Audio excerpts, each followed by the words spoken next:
सास की दुकान। लक्ष्मी जी की 2 बहुएं थी, सुमन और राधिका, और 2 बेटे, अजय और सुशील। लेकिन लक्ष्मी जी के बहू बेटे उनको अपने साथ रखने को तैयार नहीं थे। बहुओं के तेज स्वभाव के चलते लक्ष्मी जी को अपना ही घर छोड़कर एक किराए की कोठरी में रहना पड़ रहा था। कुछ दिनों से उनके बेटों ने उन्हें पैसे देना भी बंद कर दिया। अब क्या किया जा सकता है, माँ की तो बुद्धि सठिया गई है। मोहल्ले में मजाक बनाएंगे सब हमारा। अरे जेठ जी, इसमें परेशानी क्या है अगर सासू माँ ने दुकान खोली है? हाँ, राधिका ठीक तो कह रही है। अपनी दुकान पर बैठी रहेगी, कम से कम हमें परेशान तो नहीं करेंगी। हाँ, वैसे बात तो ठीक है। खुद के 2 पैसे कमाएंगी तो कभी कभार हमें जो खर्चा देना पड़ता है ना, वो भी देने से बच जाएंगे हम लोग। फिर किस बात की परेशानी, खोलने दो माँ को दुकान, हमें क्या। वैसे भी अपनी कोठरी में चुपचाप रह रही है ना, चाहे दुकान खोले या मॉल बनाए, हमें उससे क्या लेना देना। अगले दिन सुमन अपनी सास की दुकान पर पहुंचती है। सासू माँ, आपकी दुकान में शक्कर है क्या? शक्कर जरा 1 किलो दे दीजिएगा। हाँ हाँ बहू, है ना, लो बेटा, 1 किलो क्यों, 2 किलो ले जाओ। सोच लो सासू माँ, घाटा हो जाएगा आपको, पैसे नहीं देने वाली मैं। देखो सुमन, ये मेरी दुकान है और यहाँ पर जो भी कोई सामान खरीदने आता है उसे पैसे तो देने ही पड़ते हैं। अरे सासू माँ, ऐसा क्यों करी आप?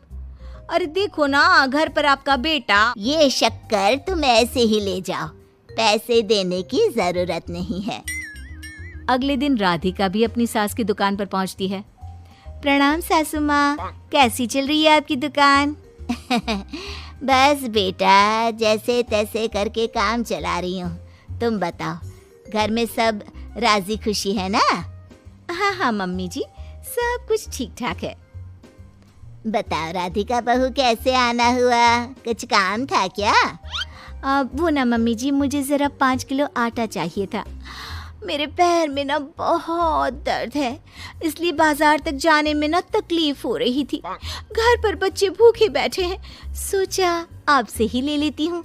हाँ हाँ, क्यों नहीं बेटा, ये लो 5 किलो आटा ले जाओ। हाँ, लेकिन मम्मी जी, आपने जिठानी जी को शक्कर फ्री में दी थी, तो मुझसे भी पैसे तो नहीं लेंगी ना? हाँ, अच्छा ठीक है बेटा, कोई बात नहीं, तुम ऐसे ही ले जाओ, बच्चों से क्या पैसे लेना। कुछ दिनों के बाद लक्ष्मी का बेटा अजय दुकान पर पहुंचता है। कैसी हो माँ, दुकान तो अच्छी चल रही है ना तुम्हारी, सब मोहल्ले वाले तारीफ करते रहते हैं। अब क्या करूं बेटा, तुमने तो मुझे सहारा दिया नहीं, गरीब माँ को घर से बाहर निकाल दिया। कुछ तो करना पड़ेगा ना अपना पेट पालने के लिए। वो माँ ना बहुओं की बहुत चिक चिक रहती थी। अब देखो कितनी अच्छी जिंदगी है तुम्हारी, खुद कमाती हो, खुद खर्च करती हो, इससे अच्छी भला कोई जिंदगी हो सकती है क्या? हाँ बेटा, दिल को बहलाने के लिए तुम्हारी ये बात भी सही है, लेकिन कोई बात नहीं बेटा, मैं खुश हूँ। अच्छा माँ, मैं क्या कह रहा था, जरा 500 उधार तो दे देना। कमाल की बात है बेटा, 100 रुपए, लेकिन देखो कुछ दिनों में वापस दे देना, मुझे अपनी दुकान के लिए माल भी तो खरीदना है। हाँ हाँ ठीक है माँ, जल्दी पैसे लौटा दूंगा। बहुत दिनों तक अजय अपनी माँ लक्ष्मी के पैसे वापस नहीं देता और सुमन और राधिका बार बार किसी न किसी बहाने से अपनी सास लक्ष्मी की दुकान से बिना पैसे दिए खूब सारा सामान ले आती है, जिसकी वजह से लक्ष्मी को अपनी दुकान में बहुत घाटा होता है। फिर एक दिन जब राधिका सामान लेने के लिए लक्ष्मी की दुकान पर पहुंचती है। सासू माँ, जरा वो 1 किलो दाल तो देना। नहीं बहू, अब मैं तुम्हें या सुमन को कोई सामान फ्री में नहीं देने वाली। तुम लोगों ने कभी कोई मदद नहीं की मेरी, उल्टा मेरी दुकान से फ्री का सामान ले जाकर मुझे मुश्किल में डाल दिया है। लेकिन मम्मी जी, हम तो आपके बच्चे हैं ना। अगर इतना ही मेरे बच्चे हो तो फिर मुझे घर से बाहर क्यों निकाल दिया? देख बहू, अब मैं तुम्हें 1 रुपए का सामान भी फ्री में नहीं दूंगी, और जाकर सुमन को भी कह देना, आए दिन तुम्हारा पति मुझसे उधार ले जाता है और वापस भी नहीं लौट आता। राधिका गुस्से में घर वापस आती है। घर आने के बाद, क्या हुआ राधिका, बहुत गुस्से में लग रही हो तुम? सासू माँ की दुकान पर गई थी ना? सासू माँ का तो कुछ करना पड़ेगा, जब से ये दुकान खोलकर बैठी है। अक्कड़ तो देखो उनकी। अरे लेकिन हुआ क्या है? होना क्या है, दाल लेने गई थी, मुझे 4 बातें सुनाकर उल्टा भेज दिया, कुछ दिया भी नहीं। ये तो सासू माँ ने ठीक नहीं किया। देखो मेरे पास ना एक बहुत अच्छा प्लान है। कैसा प्लान भाभी? हम अपनी सासू माँ की दुकान में किसी चोर से कहकर चोरी करवा देते हैं और सारा सामान अपने घर मंगवा लेंगे। उसके बाद हमारे पास फ्री में सामान भी आ जाएगा और सासू माँ की अकल भी ठिकाने आ जाएगी। ठीक है भाभी, मैं आपका पूरा साथ दूंगी। अब जल्दी से ये काम करवा दीजिए। और 2 दिनों के बाद सुमन और राधिका एक चोर से मिलकर लक्ष्मी की दुकान में चोरी करवा देते हैं। हे भगवान, ये क्या हो गया? इस उम्र में जैसे तैसे अपना गुजारा कर रही थी, लेकिन चोर मेरा सारा सामान लेकर चले गए। अबे क्या होगा? तभी वहां पर राधिका और सुमन पहुंच जाती है। क्या हुआ सासू माँ, बहुत दुखी लग रही हैं आप? अरे क्या बताऊं, मेरी दुकान का सारा माल चोरी हो गया। अब अगर आप अपनी फिर से खूब सारा सामान ले आती है। अरे भाभी, देखा आपने, सासू माँ की दुकान तो फिर से सामान से भर गई है। हाँ वही तो, मैं तो सोच रही थी कि एक बार में उनकी अकल ठिकाने आ जाएगी, पर लगता है फिर से कुछ करना पड़ेगा। लेकिन अब हम क्या कर सकते हैं? अरे वही जो हमने पहले किया था।